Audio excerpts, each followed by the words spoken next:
Bismillahirrahmanirrahim. Assalamualaikum warahmatullahi wabarakatuh. Selamat malam Bapak. Mohon izin kami dari kelompok 2 dengan anggota saudara Taufik Alamsyah dan saya sendiri yaitu Sarfu Teguh Pratama mau menjelaskan tugas dari Bapak yaitu di pertemuan 12 di analisis, yaitu mencari website untuk dijadikan sampel analisis. Baik, kami di kelompok kami dibagi menjadi 2. Saya sendiri nanti masuk ke poin 1, 2, 3, dan untuk saudara Taufik nanti melanjutkan di poin 4, 5, 6, Pak. Izin untuk kelompok kami sudah mengambil sampel websitenya dari Unhas atau Universitas Hasanuddin.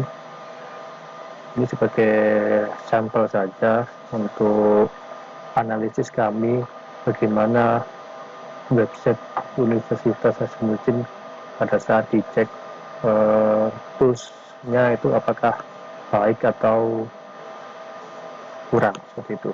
Baik, untuk lanjut saja ke poin 2, yaitu melakukan pengujian kecepatan web dan jelaskan hasil pengujiannya.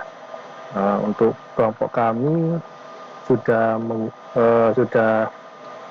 diskusi dan menggunakan 3 tools, yaitu tools dari GT Matrix, yang kedua Speed Insight, dan yang ketiga adalah Webpack Text.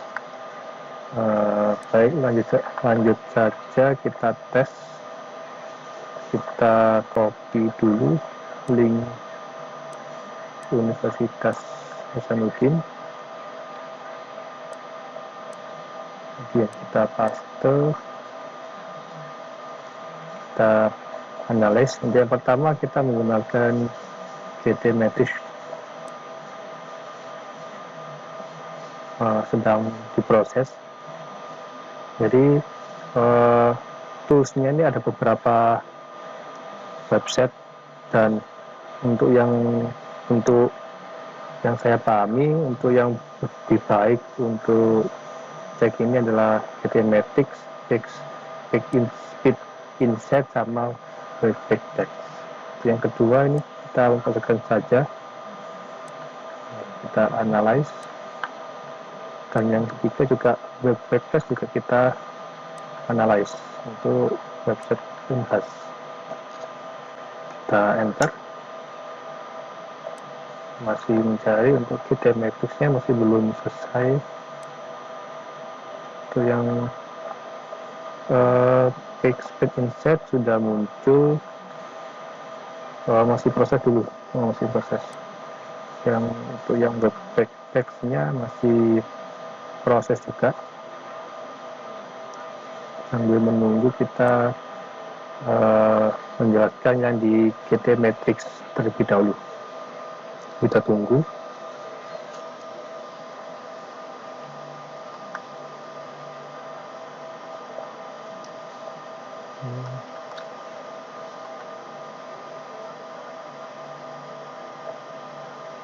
Jadi kenapa kita harus kita ukur atau kita cek kecepatan website? Karena akan berpengaruh dengan pada saat kita masuk ke webnya itu apakah cepat atau tidak, seperti itu. Nah, untuk hasil analysis dari GT Matrix sudah muncul. Jadi yang pertama, grade-nya kalau di sini tuh ada grade-nya A, B, C, D, E, F, dan hasilnya di sini F, kemungkinan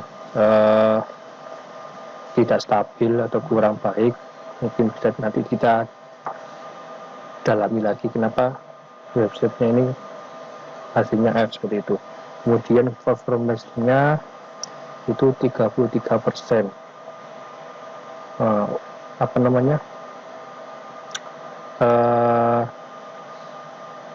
Untuk penjelasan performance ini, dia kalau kita lihat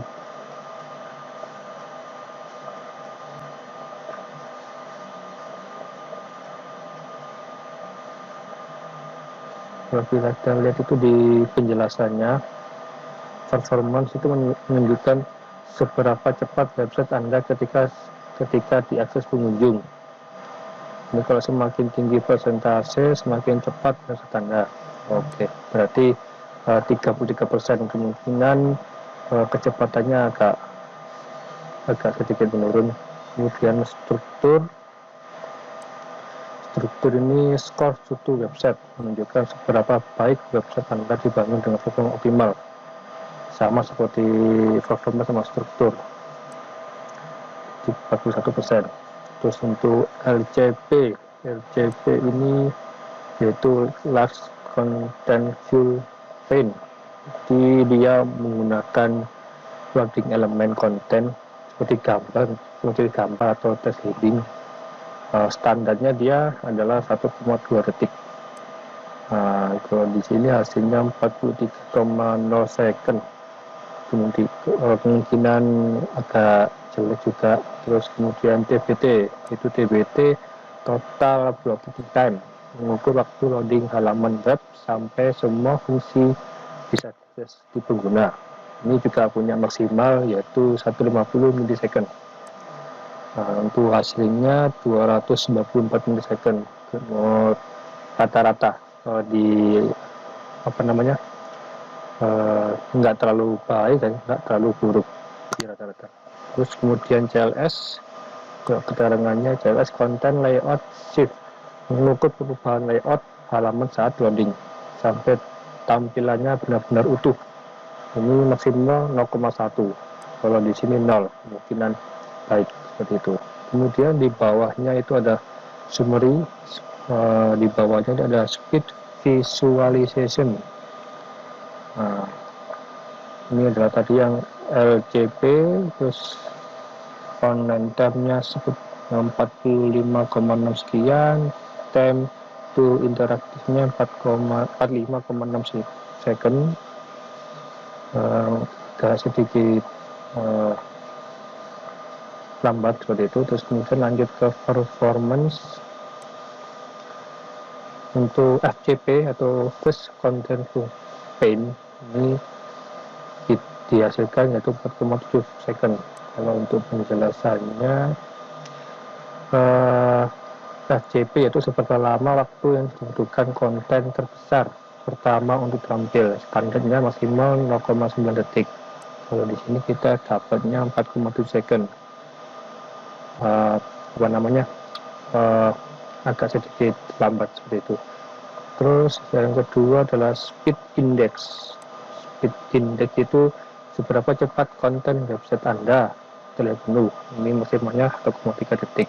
Kalau di sini 12,1, ya kurang. Maksudnya kurang cepat, masih lambat seperti itu.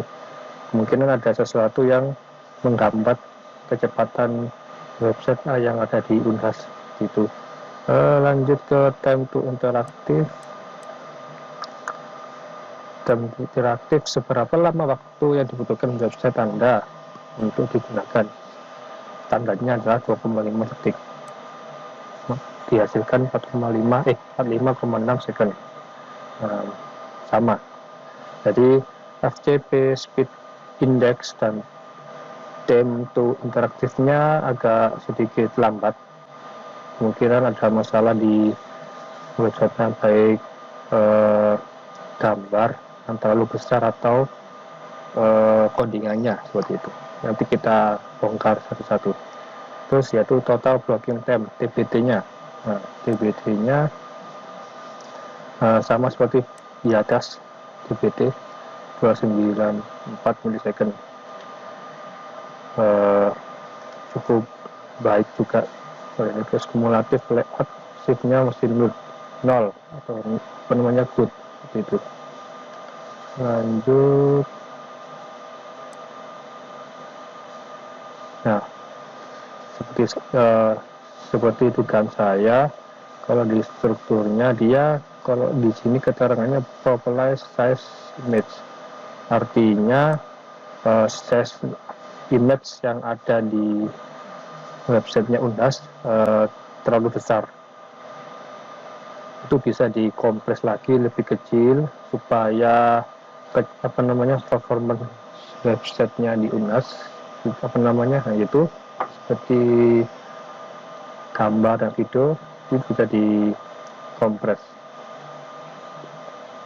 dan codingannya gitu. Terus lanjut ke avoid anonymous web network payloads yang ada di LCP.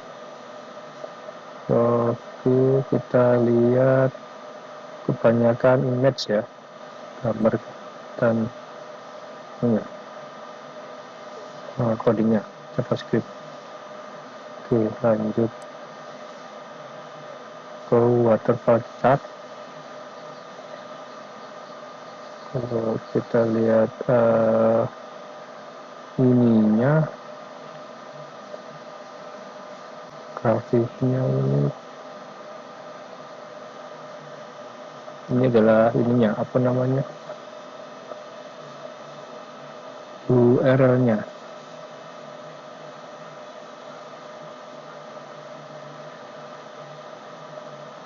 Oke, kebanyakan gambar. Kalau kita lihat, lanjut saja.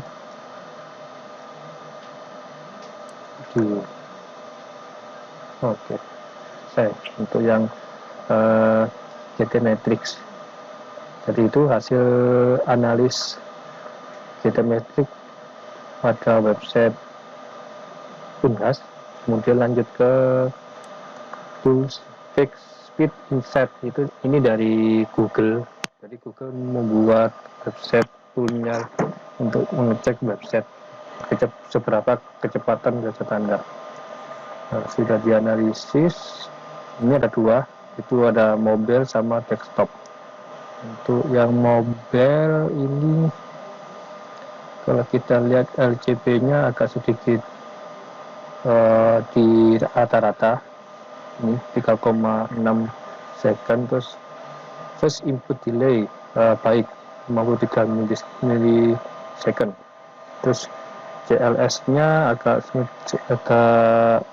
ini besar atau lambat, 0,52 second. Terus FCP first control time 2,9 detik di rata-rata. Interaction to next pane NP itu sama di ambang rata-rata.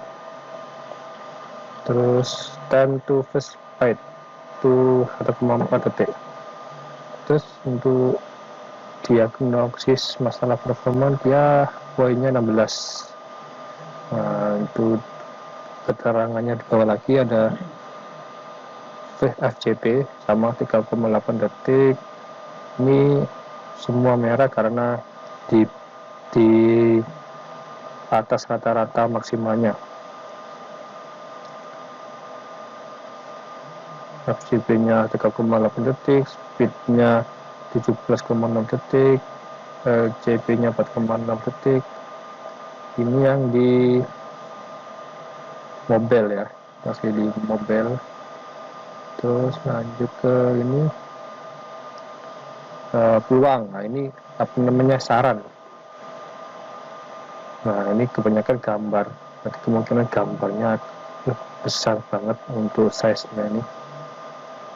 Kurangi JavaScript dari gunakan. Nah, untuk codingannya juga bisa dikompres atau minify. Minify itu artinya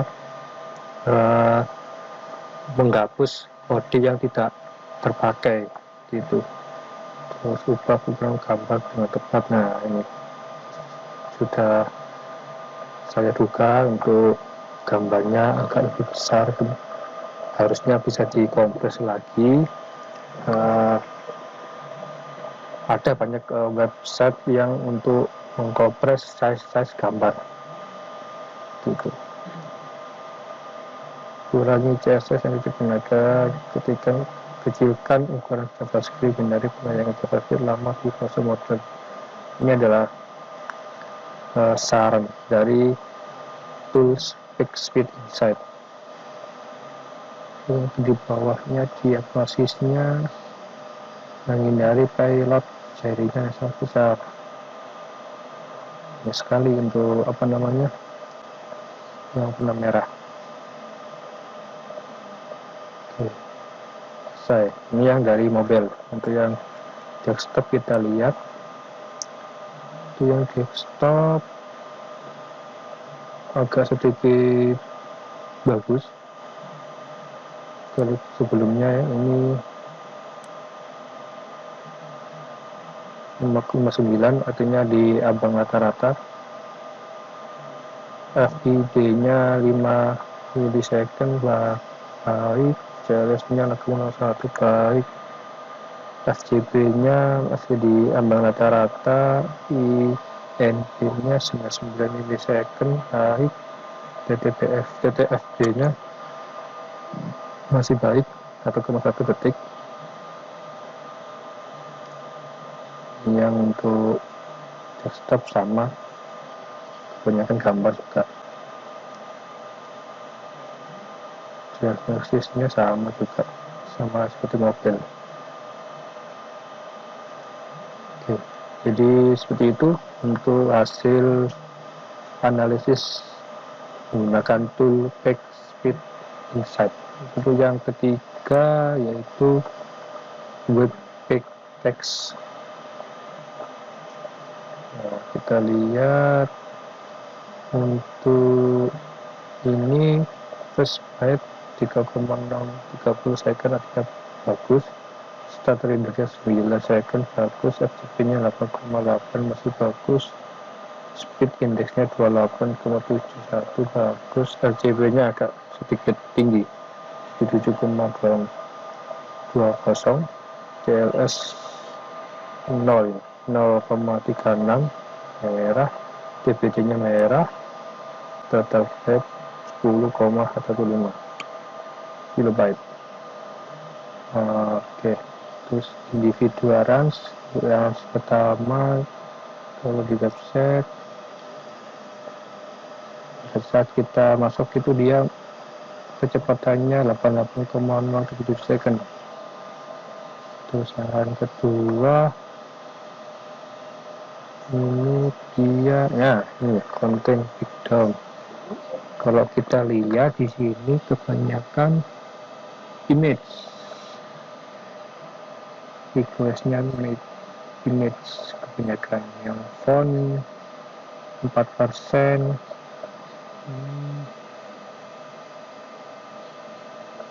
ini others 6,4%, HTML ini kodiangannya 0,9%, JS-nya 11,4%, CSS-nya 7,9%, yang terbesar ini ada image 64,4%, sama base juga sama image.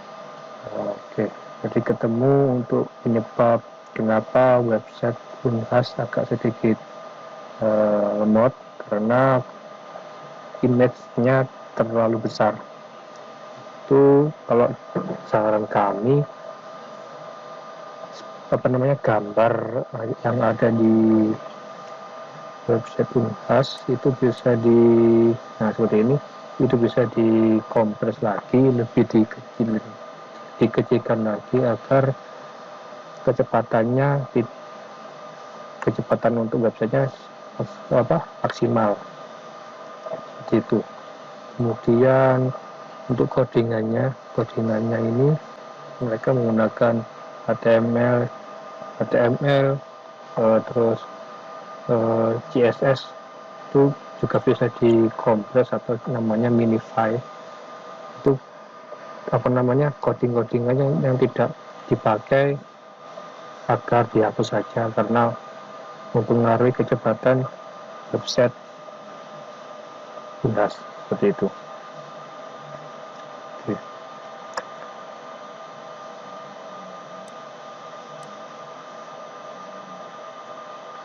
Baik, untuk selanjutnya nomor 3 sudah saya jelaskan tadi langkah-langkah apa aja yang harus dilakukan untuk menekan kecepatan. Yaitu yang pertama yaitu satu, image yang ada di website Unhas, gambar-gambar atau video, kalau bisa dikompres, dikecilkan lagi size-nya agar tidak mempengaruhi kecepatan website.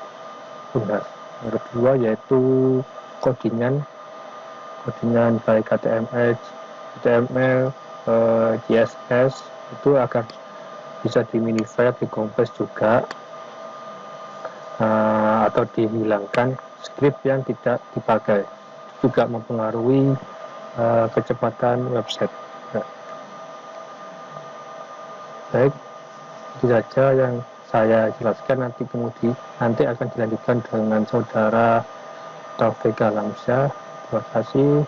Wassalamualaikum warahmatullahi wabarakatuh. Terima kasih. Kemudian kita akan melanjutkan poin ke-4, 5, dan 6.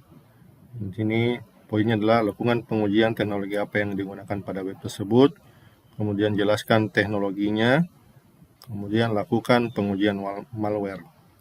Nah, kita lakukan poin yang keempat dulu. Kita lakukan pengujian teknologi apa yang digunakan pada website unhas.ac.id. Kita ketikkan Wapalizer. Kita masuk ke Wapalizer, ketikkan website yang akan kita uji.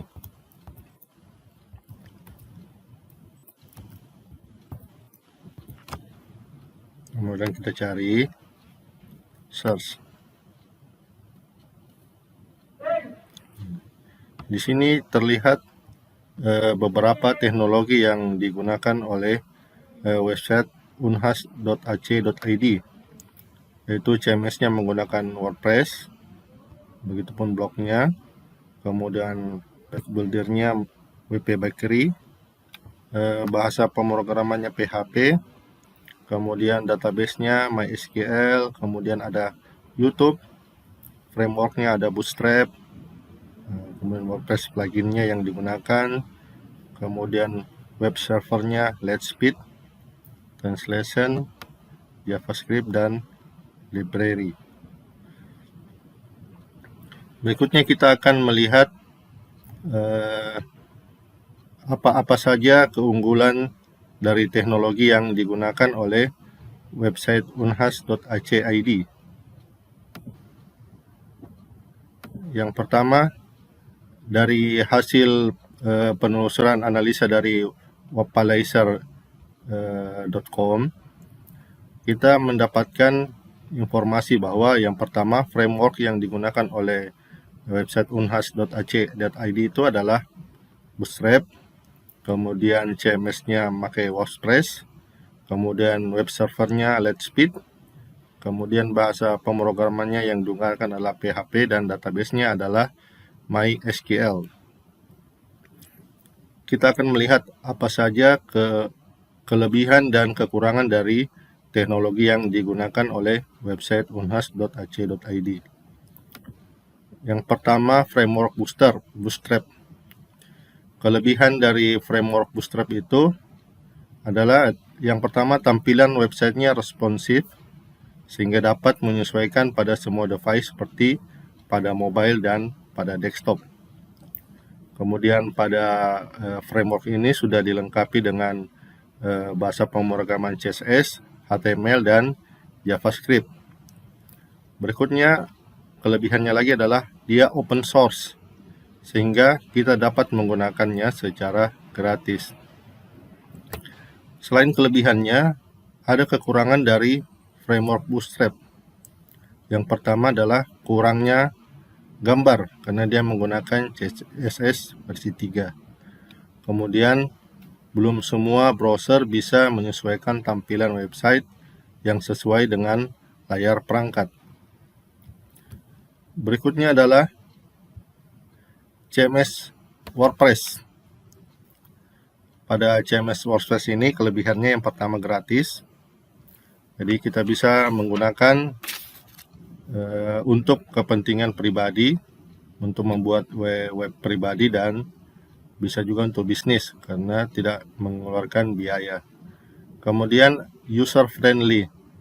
Pada CMS WordPress ini kita menggunakannya sangat mudah karena sudah tersedia template-template yang ada, sehingga kita bisa mengubah template-template yang ada. Kemudian dia fleksibel, Fleksibel di sini dia bisa digunakan untuk berbagai macam penggunaan website. Jadi bisa digunakan untuk pribadi, website pribadi, dan bisa digunakan juga untuk penggunaan website bisnis atau perusahaan. Kemudian kelebihan berikutnya adalah SEO friendly. Jadi pada CMS WordPress ini ada plugin SEO-nya, sehingga kita bisa mengatur agar website kita bisa mendapatkan banyak viewer atau pengunjung. Selain kelebihannya, kekurangan dari WordPress ini adalah yang pertama adalah keamanan situs. Sebenarnya WordPress ini punya keamanan yang cukup handal. Cuman kalau kita jarang mengupgrade atau mengupdate sisi dari website kita, itu bisa membuat website kita menjadi tidak aman. Kemudian page speed, terkadang ketika kita tanpa sadar menggunakan banyak plugin, hal itu bisa membuat kecepatan pada website kita menjadi menurun. Kemudian yang berikutnya adalah persona website. Pada WordPress ini template-nya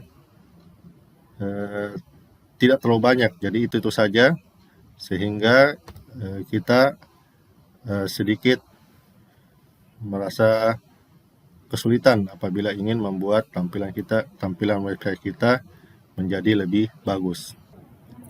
Teknologi berikutnya yang digunakan oleh website unhas.id yaitu web server Lightspeed.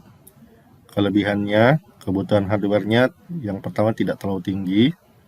Dengan kebutuhan hardware yang tidak terlalu tinggi, maka penggunaan biaya bisa lebih ditekan. Berikutnya, dia mudah dipelajari.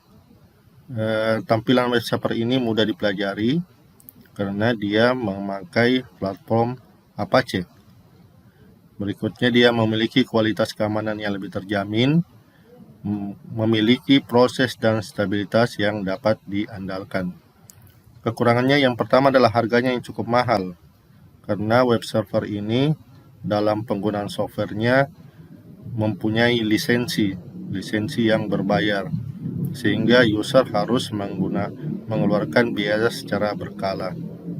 Kemudian beberapa mod dan aplikasi tidak dapat langsung ditransisi pada web server ini. Ada beberapa mod dan aplikasi yang aplikasi Apache yang tidak bisa langsung ditransisi. Apabila kita langsung mentransisi, kemungkinan bisa merubah fungsi dari penggunaan pada website kita.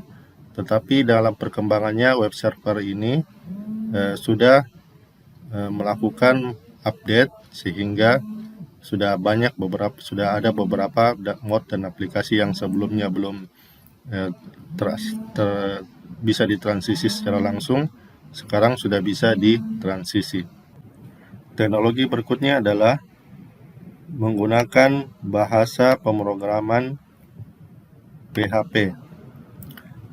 Di sini kelebihannya adalah pemrograman PHP itu mudah dipelajari karena sekarang sudah banyak tutorial yang tersedia untuk mempelajari bahasa pemrograman PHP. Kemudian mempunyai komunitas yang besar, sudah tersedia banyak grup-grup atau forum-forum yang khusus mempelajari tentang bahasa pemrograman PHP. Kemudian kelebihan berikutnya adalah lebih ringkas. Lebih ringkas di sini dari segi penginstalan. Jadi setelah penginstalan itu, bahasa pemrograman PHP tidak memerlukan terlalu banyak setting untuk penggunaannya. Kelebihan berikutnya adalah open source. Jadi penggunaan bahasa pemrograman PHP ini gratis dan bebas untuk digunakan. Kekurangannya adalah yang pertama rawan pembajakan. Dikatakan rawan pembajakan ini karena source kode dari aplikasi bahasa pemrograman PHP dapat dengan mudah diubah dan dimodifikasi. kekurangan berikutnya adalah kurang prestisius. Dianggap kurang prestisius karena dianggap bahasa pemrograman PHP ini kurang aman dan memiliki celah yang terbatas. Teknologi berikutnya adalah database server. Jadi database server yang digunakan oleh website unhas.ac.id itu adalah database server MySQL. Kelebihannya diantaranya adalah open source. Jadi MySQL ini dapat digunakan oleh siapa saja dan kapan saja karena dia memiliki 2 lisensi gratis, yaitu free software dan shareware. Kemudian dapat terintegrasi dengan bahasa pemrograman lain. Salah satu bahasa pemrograman lain yang dapat terintegrasi dengan MySQL adalah bahasa pemrograman PHP. Kemudian kelebihan berikutnya adalah sistem keamanan yang terjamin. MySQL dapat mengatur hak akses pengguna atau user dengan enkripsi yang sangat tinggi. Kemudian dia memiliki fitur keamanan lainnya seperti level nama pada host. Kekurangan dari database MySQL ini, dia adalah kurang cocok untuk mengembangkan aplikasi mobile dan game. Karena pada aplikasi MySQL itu, database-nya belum real time. Jadi kalau untuk membuat aplikasi mobile dan games, disarankan untuk memakai database yang real time. Kekurangan berikutnya adalah technical support yang kurang mendukung. Jadi MySQL itu belum memiliki technical support yang khusus di bagian teknis, sehingga kita atau user akan susah untuk menghubungi technical support-nya. Berikutnya adalah MySQL itu kurang mendukung untuk pemakaian database dengan kapasitas besar. Jadi penggunaan MySQL ini tidak digunakan untuk pemakaian database dengan kapasitas yang besar karena MySQL itu dikhususkan untuk penggunaan komputer atau perangkat dengan spesifikasi yang rendah. Berikutnya kita akan melihat poin yang ke-6, untuk lakukan pengujian malware. Jika ditemukan malware, langkah apa yang dilakukan? Jadi di sini kita masuk ke situs Save Browsing Site Status. Kita pilih, kemudian kita masuk ke sini, Save Browsing Site Status, punyanya dari Google. Kemudian masukkan website yang akan kita analisa. Di sini adalah unhas.ac.id. Kemudian search statusnya. Jadi status saat ini website dari unhas.ac.id tidak ditemukan konten yang berbahaya atau konten yang tidak aman. Saya kira demikian dari kelompok kami. Atas perhatiannya saya ucapkan terima kasih. Assalamualaikum warahmatullahi wabarakatuh.